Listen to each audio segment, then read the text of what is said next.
so much for that. Thank all of our witnesses for being here, Mr. Flake as well.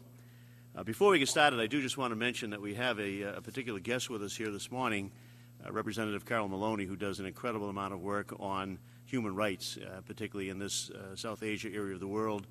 Has a guest in town, and that is Dr. Sima Samar. Am I saying that properly? I just want to introduce her and thank her for her attendance. She is working hard to guarantee the equality for Afghan women throughout Afghanistan, and doing quite a bit of work on that on the Afghan Independent Human Rights Commission. So thank you for your work, and thank you for joining us here this morning. We have a quorum present, and so we're going to begin our hearing, which is entitled Troops, Diplomats, and Aid, Assessing Strategic Resources for Afghanistan. The meeting will come to order and ask unanimous consent that only the chairman and ranking member of the subcommittee be allowed to make opening statements. Without objection, so ordered. I ask unanimous consent that the hearing record be kept open for 5 business days so that all members of the subcommittee may be allowed to submit a written statement for the record. Without objection, so ordered. This morning we're continuing what has been somewhat of a sustained oversight on this committee with regard to Afghanistan and Pakistan. We all understand that the challenges that we face in South Asia are breathtakingly complex. Oversight of U.S. programs, deployments, and spending requires an appreciation of the underlying ethnic tensions, historical grievances, and regional dynamics. The lines of conflict and the aspirations of the people have unique characteristics that call for serious consideration by U.S. policymakers charged with achieving United States national security interest. Problems this complex require that we use both a microscope and a telescope. As such, the subcommittee has spent significant time during this opening congressional work period to examine and investigate Afghanistan and Pakistan through a variety of different lenses. I know Mr. Kilcullen has noted that we don't have the usual 9 months that it takes for a president to transition into office and get his key people in place, and consequently, just as the president is moving quickly on this, Congress has to get itself in a position to react to whatever proposals the administration may make. 2 weeks ago, we held a public hearing featuring a panel of experts explaining the nature of the threats emanating from Afghanistan and Pakistan.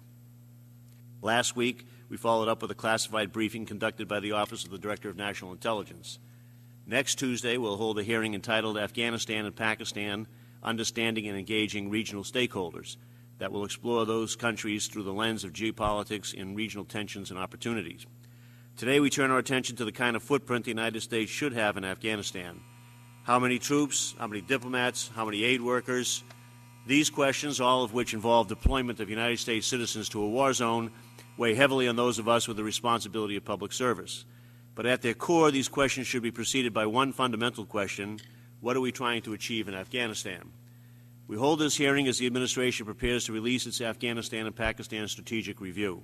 Ranking Member Flake and I have been in communication with the administration to ensure that the subcommittee receives a full briefing once this review is finalized. While the particulars of the administration's strategic review are still being sorted out, we do know some things. For instance, President Obama has already authorized the deployment of an additional 17,000 troops to Afghanistan. The nature of any recommendations for increased deployments of military or civilian personnel beyond this remains a subject of great speculation and debate, although reports have leaked that President Obama is planning some kind of civilian surge as well. Other leaks indicate that the administration's new plan will aim to significantly boost Afghan Army and police forces and to expand covert warfare, including airstrikes in western Pakistan.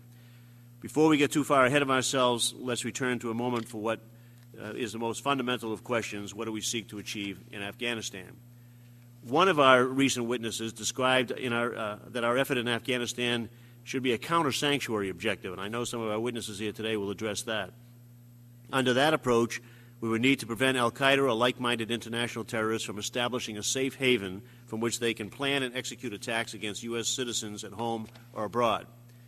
Putting aside the fact that al-Qaeda appears to have established a safe haven in western Pakistan, or has or could likely do so in any number of other places in the world, and that 9/11 was largely planned in Hamburg and Miami, it strikes me that a counter-sanctuary strategy differs greatly from a counterinsurgency strategy.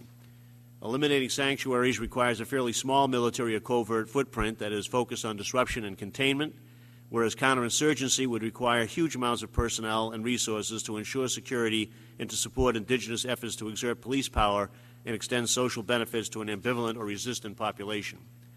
I've stated before that we find ourselves at an ideal moment for a fundamental reevaluation of our goals in Afghanistan and our efforts to protect United States citizens from international terrorists. I do not seek to prejudge our witnesses or the administration's strategic review. However, I do think that with precious blood and scarce treasure at stake, it is incumbent on the administration to come forward with a compelling case for any United States commitments. And it's incumbent on those of us in the Congress to conduct thorough and thoughtful oversight and to ask tough questions. In the end, we use the microscope and the telescope to ensure that we do not use a machete where a scalpel will do. With that, I defer to my counterpart, Mr. Flake, for his opening remarks. Thank you, Mr. Chairman. Today's hearing is especially important and timely given what the administration is going through now with this review. As we all know, this conflict is in its 8th year. During that time, we've seen progress and we've seen regress. In the wake of the 2001 invasion, we saw significant security gains. The Taliban network was largely disrupted. Al-Qaeda fled to the hills. A short time later, we saw Afghans actually elect a democratic government. But in a rather swift time frame, our military and diplomatic effort, it seemed to be paying off at that time. But since 2006, progress has deteriorated. Having visited in 2004 and again this past December, I can say that the contrast was stark. As our witnesses, I'm sure, will describe, security has declined and the Taliban seems to be regrouping. This, of course, raises serious questions whether Al-Qaeda will be resurging as well. If the Taliban is, perhaps Al-Qaeda is. With an estimated 1,400 NGOs operating in Afghanistan, and I found that number difficult to believe, but I'm told that that is correct. 1,400 NGOs operating, and nearly 38,000 U.S. troops on the ground and billions spent. We need to be getting it right. It's time for a fresh look. Since taking office, President Obama seems to have shifted policy in Afghanistan. On February 17th, he ordered 17,000 additional troops.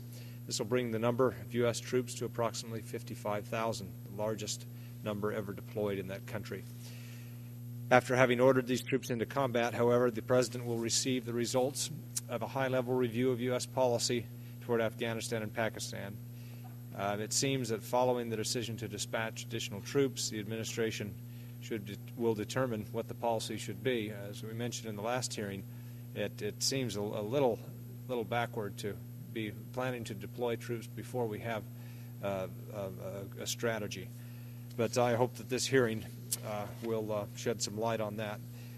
Today, I think we're hearing from what is probably the most qualified group that has addressed this issue in a while. Dr. Kagan, in particular, just returned from 8 days, I know, in Afghanistan on the ground, and with the encouragement and support of General David Petraeus, Dr. Kagan, and the other experts in his party were able to travel widely and observe many aspects of ongoing operations. He's published a lengthy review of his findings, and I look forward to hearing his testimony today, as that goes for all of the witnesses as well. As you mentioned, Mr. Chairman, we've contacted those in the administration and hope to be apprised as the details emerge on this new strategy. I look forward to this hearing, and thank you for convening it. Thank you very much. Well, again, I want to receive testimony now from the witnesses that are here. Mr. Flake makes an excellent point. All of you spent a considerable amount of time in theater, and I think that sometimes the public doesn't really get that the people that we invite in to give us advice and counsel actually take very risky assignments over there for lengthy periods of time and go places oftentimes where members of Congress aren't able to go or don't have the time to really focus in and spend as much concerted effort there as you have done. So we appreciate the risk that you take and the effort that you make. I'm going to introduce the panel right across the board here, and then we'll start going from my left to right. But first with us is Lieutenant General David W. Barno of the United States Army, retired. He's the director of the Near East South Asia Center for Strategic Studies at the National Defense University. From 2003 to 2005, General Barno commanded over 20,000 U.S. and coalition forces in the Combined Forces Command Afghanistan as part of Operation Enduring Freedom. General Barno holds a Bachelor of Science from the United States Military Academy at West Point and a Master's in National Security Studies from Georgetown University. Ambassador James Dobbins joins us again. Here, he's the director of the International Security and Defense Policy Center at the RAND Corporation. Ambassador Dobbins concluded his last stint of distinguished government service as Special Envoy for Afghanistan and then representative to the Afghan opposition following September 11, 2001. Ambassador Dobbins holds a B.S. in International Affairs from Georgetown University School of Foreign Service. He's testified previously before our subcommittee, and we welcome you back. Dr. Frederick W. Kagan is a resident scholar of the American Enterprise Institute. He served as an associate professor of military history at the United States Military Academy at West Point and holds a Bachelor of Arts degree in Soviet and East European Studies and a Ph.D. in Russian and Soviet military history from Yale University. Dr. David Kilcullen is a partner at the Crumpton Group, a strategic advisory firm based in Washington, D.C. He has previously served as a senior counterinsurgency advisor to the multinational force Iraq under the command of General Petraeus and as a counterinsurgency advisor to then Secretary of State Condoleezza Rice. A native of Australia, Dr. Kilcullen holds a Ph.D. in politics from the University of New South Wales. Again, thank all of you for making yourselves available today and for sharing your substantial expertise. It's the policy of the subcommittee to swear you in before you testify, so I ask you to please stand and raise your right hand. I don't think any of you have anybody else that's assisting in your testimony, so do you solemnly swear to tell the truth, the whole truth, and nothing but the truth? Thank you. The record will reflect that all of the witnesses answered in the affirmative. I just tell those of you, I think you all know, that your full written statement will be put into the hearing record. Some of the statements were quite long. In fact, some have introduced a chapter in a book that I suspect we're not going to listen to the entire chapter on that. But we ask that you keep your remarks as close to 5 minutes as you can. We're as liberal as we can be on that because we want to hear what you have to say, and then we'll move to questions and answers. General, if we could start with you, please. Well, thank you, Chairman Tierney and Ranking Member Flake. Thanks for the invitation to offer my views today on looking at strategic options on the way ahead in Afghanistan and Pakistan.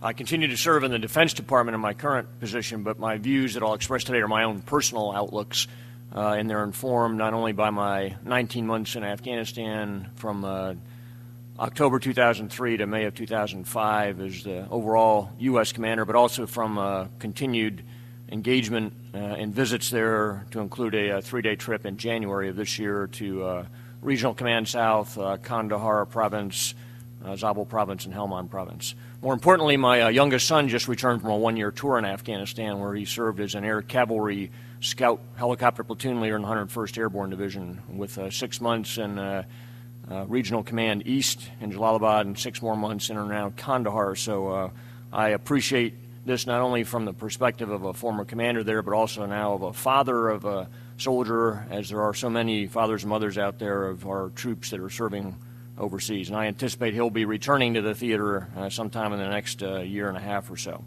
I'll try and touch on some of my more extensive written comments in my observations up front here this morning.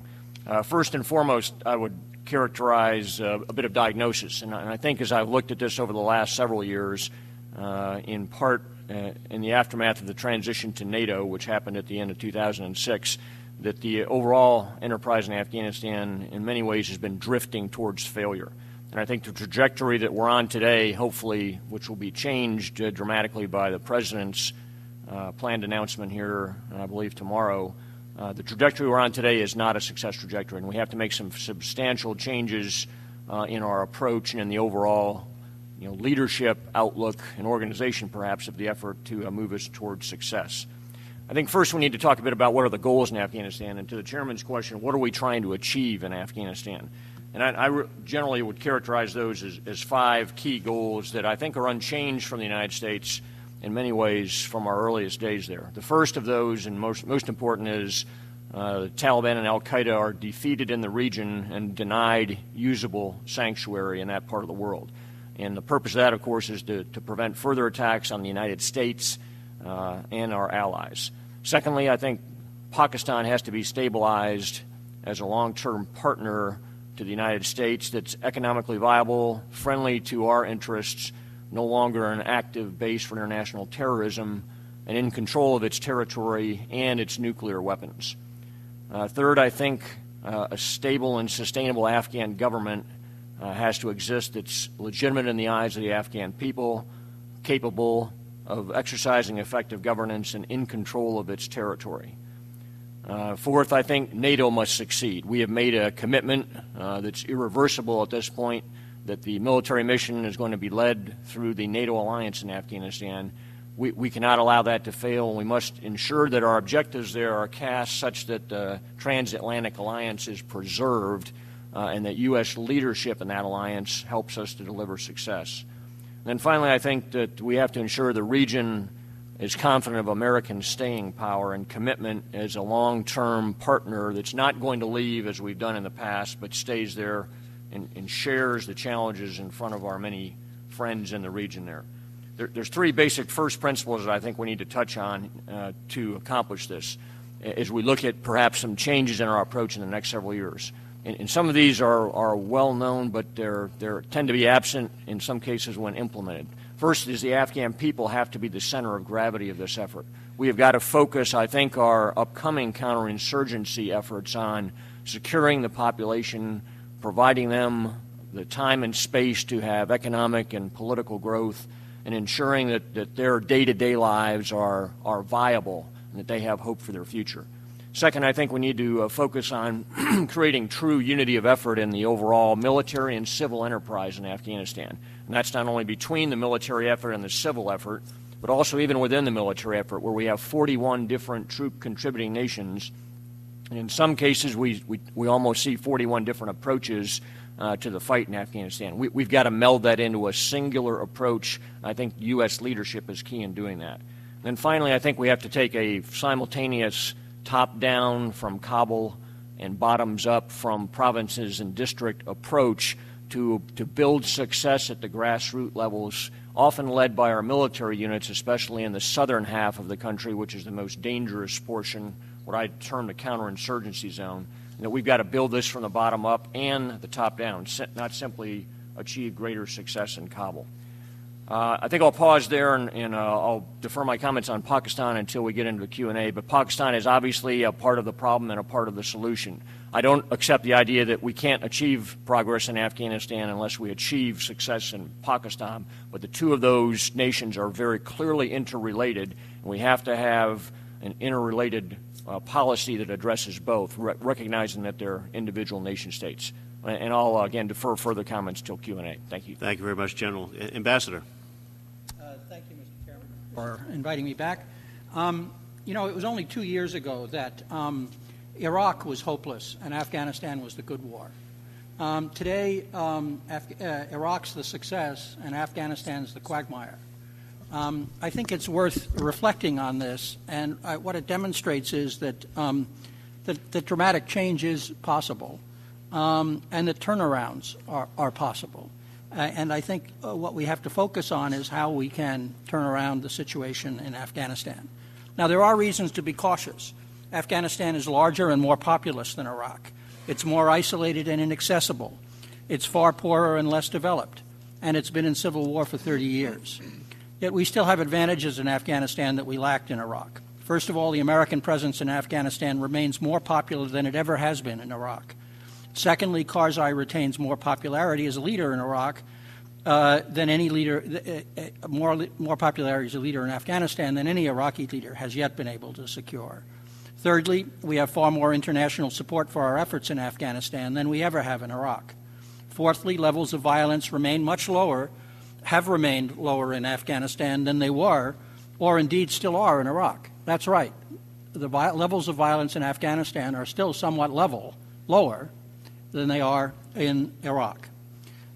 Fifth, Afghanistan's neighbors and near neighbors, with the partial exception of Pakistan, helped form the Karzai government, fully accept its legitimacy, and wish to see it succeed. Finally, sectarian animosities in Afghanistan are less intense than in Iraq. Now, these conditions are changing, and for the most part, they're changing for the worst. Afghanistans are becoming increasingly critical of our presence.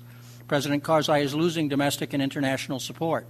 Violence is increasing, and civilian casualties are climbing, threatening to generate new refugee flows and exacerbate tensions among ethnic groups. Thus, the shift in attention from Iraq to Afghanistan has come none too soon.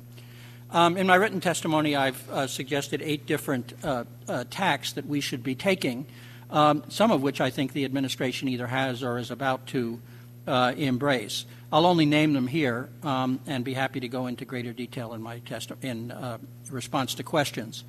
First of all, I think we need to unify the NATO and American command chains. At the moment, General Petraeus is in command of only about half the forces in Afghanistan. And if we expect Holbrooke and Petraeus to pull off in Afghanistan what Holbrooke and Crocker pulled off in Iraq, I think we have to make sure that the military side of our effort and the Allied effort is under his control. Secondly, I think we need to do the same on the civilian side. Congressman Flake noted that we have 1,400, or was it 14,000? I can't quite remember, NGOs. And that's just symptomatic of the effort that's needed to coordinate the civilian effort. Thirdly, we need to bolster both the civilian as well as the American military presence in Afghanistan. I do think that is underway. Fourthly, we need to institute a bottom-up component to our counterinsurgency strategy to complement the top-down approach we've followed to date. This involves empowering local Afghans to help defend themselves, and it also involves trying to do what we did in Anbar with the Sunnis, that is to co-opt at least some components of the insurgents and put them on our payroll instead of the Taliban's. Fifth, we have to pay more attention to Afghan insurgent activities in the Pakistani province of Baluchistan, as well as the attention we're already paying to their activities in the Northwest Frontier province. Sixth, we need to support the upcoming Afghan elections while remaining scrupulously neutral among the possible candidates. That means neither supporting Karzai nor criticizing him to the point where it looks like we're actually opposing his candidacy. Seventh, we need to intensify our engagement with Afghanistan's neighbors. And eighth, we need to make stabilizing and pacifying Pakistan a global priority, not just an American priority. President Obama and other administration's officials have stated that the United States should scale back its objectives in Afghanistan. If this means matching our rhetoric to our resource commitments, I'm all for it. If it means allowing Afghanistan's downward spiral into civil war to continue, I'm not. It is possible that a more modest statement of American objectives in Afghanistan, one focused on ensuring that the country does not again become a sanctuary for international terrorists, can help in co-opting some of the insurgents who may be willing to break their ties with al-Qaeda. Such an effort has to be approached very carefully, however, lest it open new fissures in the country even as others are healed.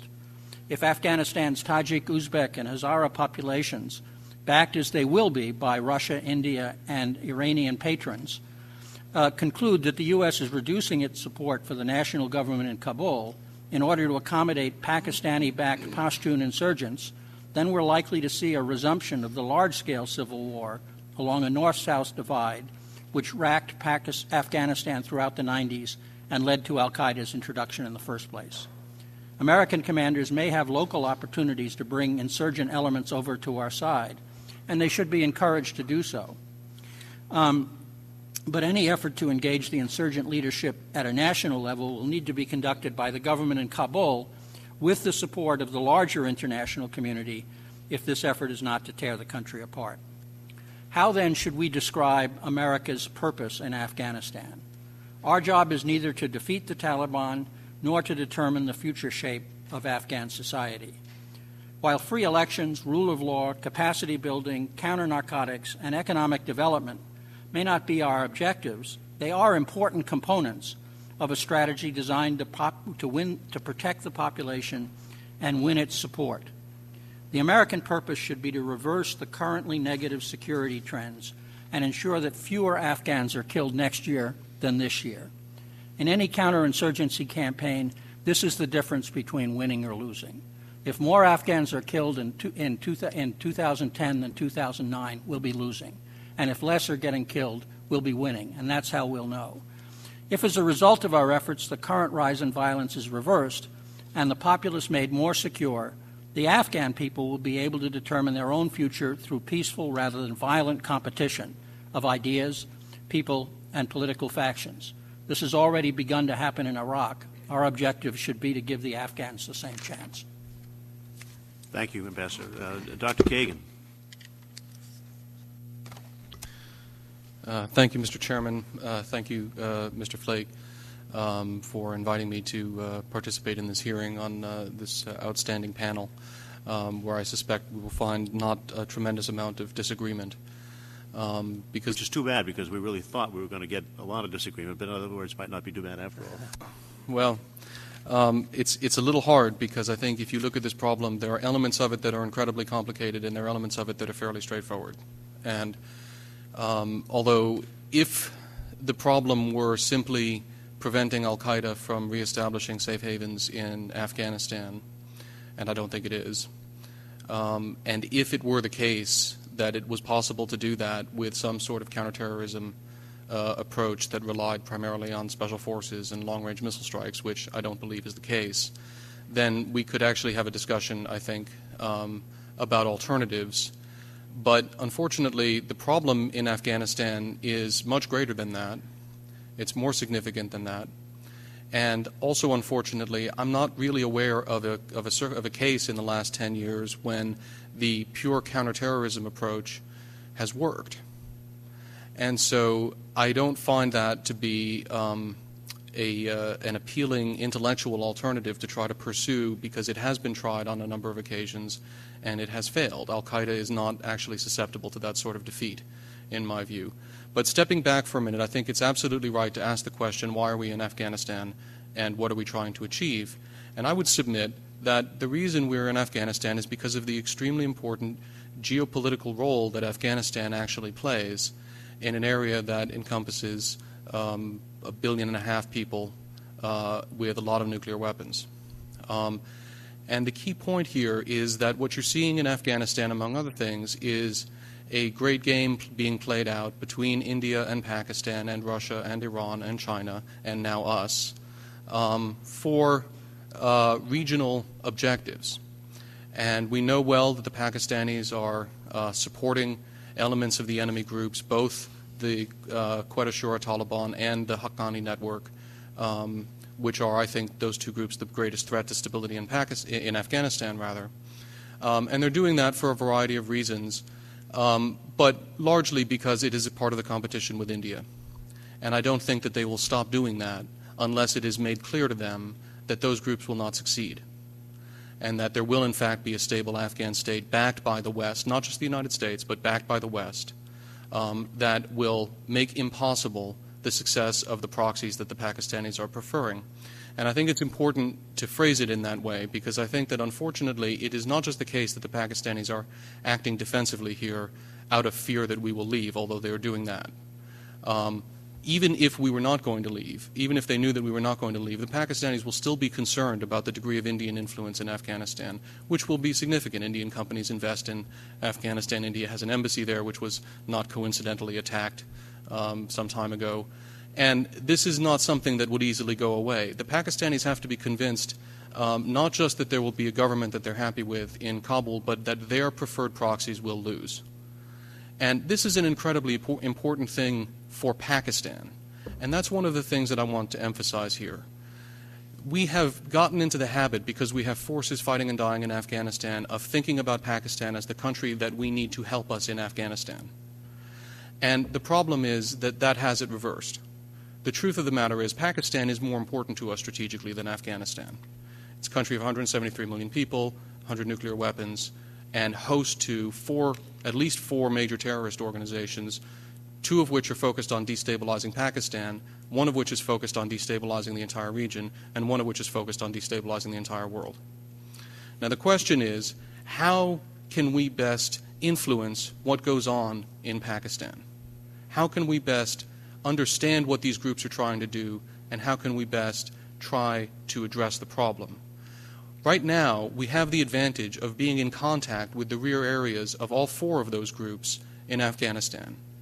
And when I was on east of the Konar River, a short walk for an Afghan, not for me, away from the Pakistani border, it was very apparent that the degree of visibility that we have on groups like the TNSM, like Baitullah Masood's Pakistani Taliban, like the Lashkar-e-Toiba, and like al-Qaeda from Afghanistan is something that is irreplaceable. And if we were to withdraw prematurely from Afghanistan, if we were to abandon our efforts there, not only would those groups flourish, but we would lose an ability to understand what they're doing and to influence their behavior and to influence also Pakistani behavior toward them.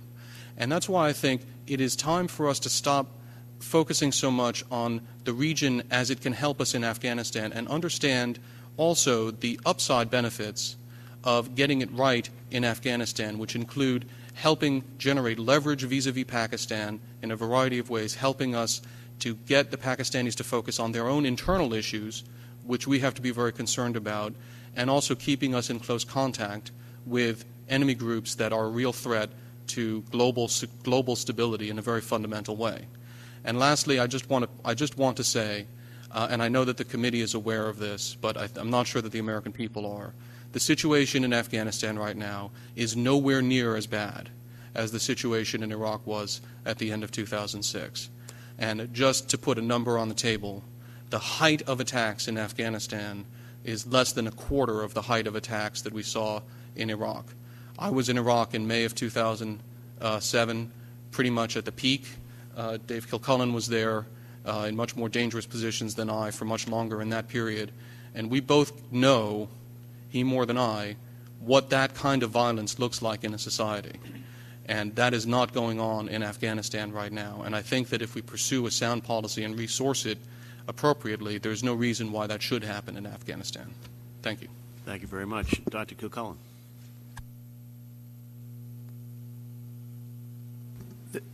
We have four basic problems in Afghanistan, and I thought I'd just talk about them quickly and then directly address your issue about counter-sanctuary versus counterinsurgency. I think that there are four key things. Firstly, we failed to effectively protect the Afghan population. We haven't made them feel safe. And that's especially true in the Pashtun parts of the country, which is basically the bottom half, the southern half of Afghanistan. Secondly, we failed to deliver the rule of law and effective governance to the Afghan people. And that's something that's happened across most of the country. When I say we here, I'm not just talking about the United States. I'm talking about the whole international community and the Afghan government, because we all have responsibility in that. The third problem is we failed to deal effectively with the active sanctuary for the Taliban in Pakistan. And I want to echo what Fred Kagan just said about those points. And finally, we failed to organize, resource, or structure ourselves to do any of those three things. So we're not securing the people, we're not delivering governance, we're not dealing with the Pakistan problem, and we're not structured or organized to do any of those things. So there is a requirement to reorganize the effort, and there's a requirement to resource it adequately. But we also have to look at what's our strategy, what are we trying to do here, and is it effectively delivering on those three requirements that I first talked about. You put up the dichotomy between counter-sanctuary and counter-insurgency, and that's exactly the debate I think that's been happening in Washington for the last couple of weeks. So it's an accurate reflection of the issue. And I would characterize what some people have called counterterrorism plus as the idea that we just want to deny an al-Qaeda sanctuary in Afghanistan and Pakistan, and what we need to do is essentially be able to strike and disrupt terrorist targets that emerge in that region. There's a couple of problems with that, and I think that it's kind of a false dichotomy, because you actually cannot do counterterrorism without also doing a fairly substantial amount of counterinsurgency.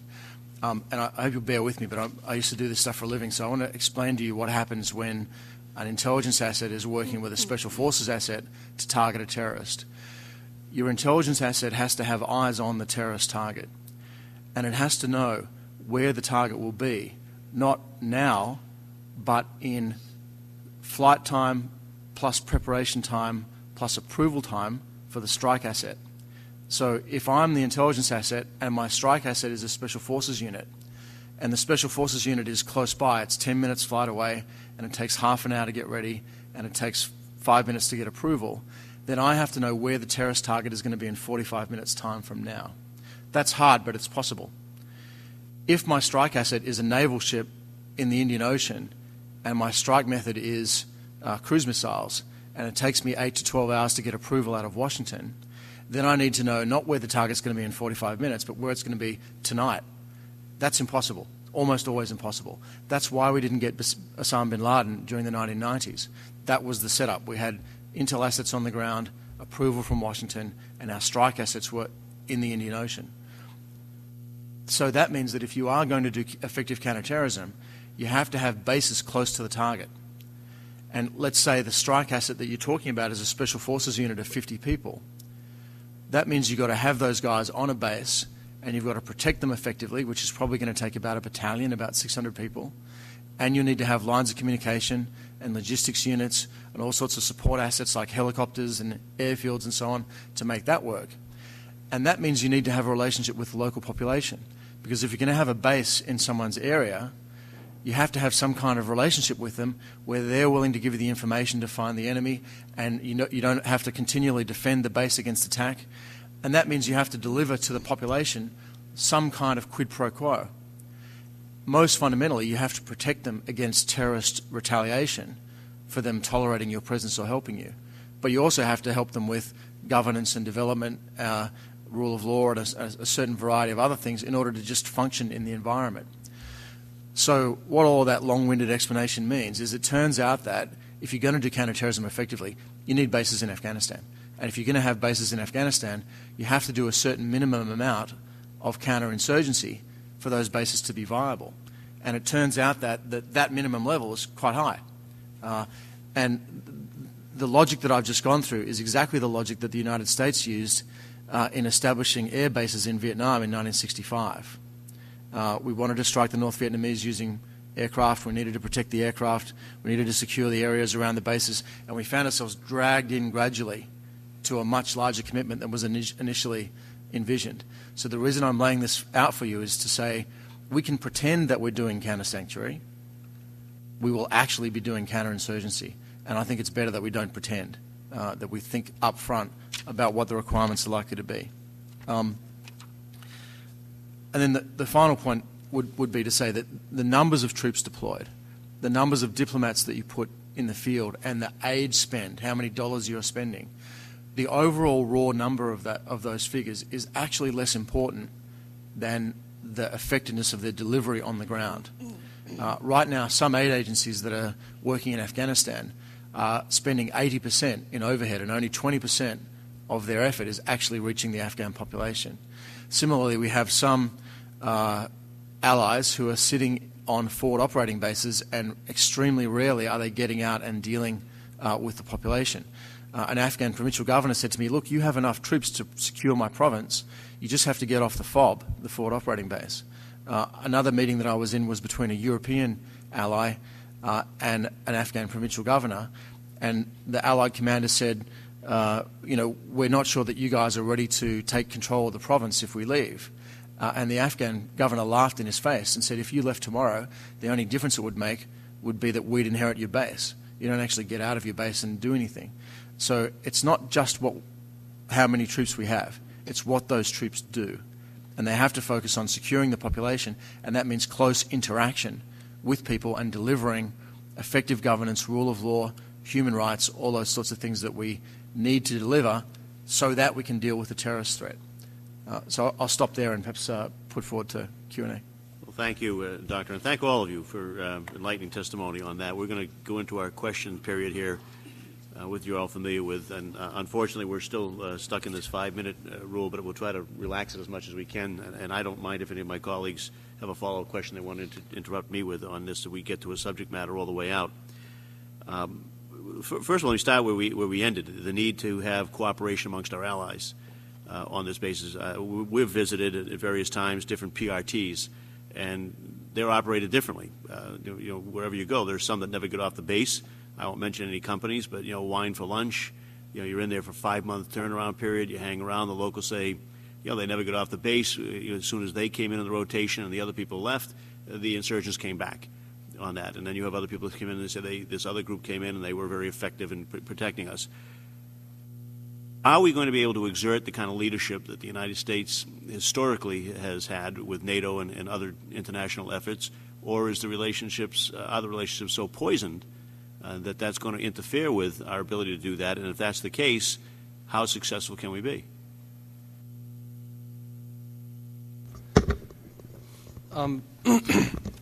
Well, I think that the short answer is the relationships, I think, are not so poisoned that this cannot be dealt with. And one of the things that I found very cheering on this last trip was my visit to RC South, to the staff down there, where you have a Dutch commander and a British deputy and an American deputy and a hodgepodge staff like that. And I think that there is an understanding in that area that we have to coordinate our efforts better and we have to make this work. And I think that plans to bring in a British division headquarters down there will make that easier. And we should remember that we do have allies who are willing to get off the bases and are willing to go fight very hard, particularly in RC South, but also in RC East. The French fight very hard without caveats in RC East. The Poles fight very hard without any caveats in RC East. And I think that progress can be made in RC South, where the biggest fight is. So I think that the relationships are not poisoned to the extent that this is not fixable. I think, however, that the command relationships in the theater are such that this is very difficult. And I want to highlight a point that I think all of us are concerned about, that the absence of a three-star American headquarters in Afghanistan, parallel to the position that Lieutenant General Odierno held in Iraq under General Petraeus during the surge, is a major problem. It puts a tremendous amount of burden on General McKiernan to not only do all of the political coordination with 41 different nations and 1,400 NGOs, but also do all of the military coordination among all of the different units that are going on with an inadequate staff and with no subordinate operational commander. And I think that's one of the biggest problems that we've had in coordinating this effort, frankly. And I think that that's something that really needs to be addressed as a matter of priority as we think about changing our strategy and fixing this problem. Thank you. Well, to use General McNeil's favorite term of kinetic, I mean, there's a lot of populations of some of our allies who are sending a clear message politically to their leadership that they don't want their forces getting involved kinetically on this. General, what do you think about the prospects of changing that local atmosphere to enable some of these governments politically to change the relationship there? I think the structure we have in Afghanistan today is basically split between north and south. The northern part of Afghanistan, and you could draw a line right across the country, an equator, if you will. North of the equator is what I would characterize as the stability zone or the peacekeeping zone. And that's the NATO countries that have selected to go there have done so very deliberately because their populations and in many cases their governments are only willing to have their forces in Afghanistan to do peacekeeping. I was at the Munich Security Conference in February here, and I picked up one of the conference newspapers, and there was an article written by the German defense minister, and the title of the article, and it had a picture of German troops in Afghanistan. The title of the article was Bundeswehr, a peacekeeping force, Bundeswehr being the German military. That would have been unthinkable 10, 15, 20 years ago. That was not what the Bundeswehr was, but the European militaries in many cases, not in all cases, but in a number of cases, have moved into a political world where their support is only contingent on the type of missions they do, and the only justification for that is peacekeeping in the view of their population. So if you're in the north, I don't think your population or your governments are going to change and suddenly drop your caveats and be willing to fight in the south. If you're in the south, as Fred points out, and we have a number of very capable allies down there with us in the south, they're going to continue to support that, but they're on a timeline as well. They're very concerned, from what I heard at Munich, from the popular will of their nations to continue this fight. So I think the U.S. is going to have to continue to, and really I hope the new strategy that comes out will really highlight reasserted American leadership in Afghanistan. This will not work without us being behind the steering wheel, with our friends and allies there, but we're going to have to be behind the steering wheel, and we in some ways have not been for the last couple of years. You want to say anything, Doctor? Yeah, just a quick comment. I think that we've spent a lot of time in the last 2 or 3 years, certainly I did when I was working for Secretary Rice, trying to convince the Europeans to fight in Afghanistan. I think we have a better chance of doing that now. There's a much more receptive attitude to the United States in European capitals than there was even 6 months ago. But I think ultimately we're not going to get very far by asking the Europeans to do something that's politically impossible for them. And we should be focusing on things that they are willing to do, which would include governance assets, aid dollars, but also police. The Europeans have a very substantial, about 5,000 people, organisation that does stability policing, kind of gendarmerie, carabinieri kind of capability. I expect that to be discussed in Strasbourg next week. And more police effort would be an extremely important way of shifting the effort away from chasing the bad guys towards protecting the population and displacing the Taliban from their current de facto role of law and order. in the south of the country. So I think that allies are very important. We should be focusing on police, aid, governance, and hey, if they can give us more military asset, that's great, but I don't think it's a particularly likely prospect. Ambassador, if Mr. Flake's indulgence will let you weigh in. Just briefly, I made a couple of suggestions in my written testimony designed to address the difficulty of coordination. One would be to create a multinationally staffed office in Kabul, the function of which would be to coordinate, standardize, resource, and support the 24 PRTs in the country, over half of which are not American. So they need a coordinating mechanism.